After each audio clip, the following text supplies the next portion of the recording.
கூட்ட நெரிசலில் மயங்கியவர்களை ஏன் அரசு மருத்துவமனைக்கு கொண்டு சேர்த்தார்? இப்ப இந்த மேப்பை பாருங்க. இதுதான் வேலுசாமிபுரம். இங்கதான் கூட்டம் நடந்தது. இந்த கூட்டம் நடந்த இடத்துக்கு பக்கத்திலேயே அக்ஷயா ஹாஸ்பிட்டல் இருக்கு. இந்த ஹாஸ்பிட்டல்ல வெறும் 5 பேர் மட்டும் தான் சேர்த்திருக்காங்க. அவங்களும் உயிர் பிழைச்சிட்டாங்க. இதை தாண்டி பாருங்க, சம்பவம் நடந்த இடத்து பக்கத்திலேயே எத்தனை ஹாஸ்பிட்டல்ஸ் இருக்கு மட்டும் பாருங்க.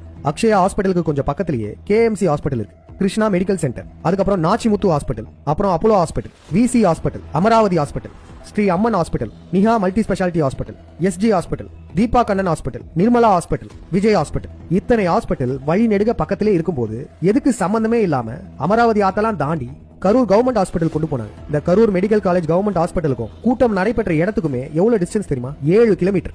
கூட்டம் நடைபெற்ற இடத்து பக்கத்திலேயே 10க்கும் மேற்பட்ட ஹாஸ்பிட்டல்ஸ் இருக்கும்போது சம்பந்தமே இல்லாம பெரும்பாலான மக்களை ஏன் கவர்மெண்ட் ஹாஸ்பிட்டல் கூட்டு போனேன்? 7 கிலோமீட்டருக்கு அந்த பக்கம் கூட்டு போயிருக்கீங்க.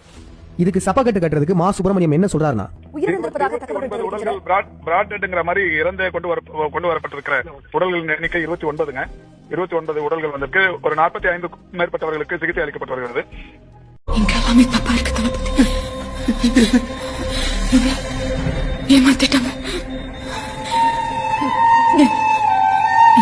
ஆஸ்பத்திரி கடைசி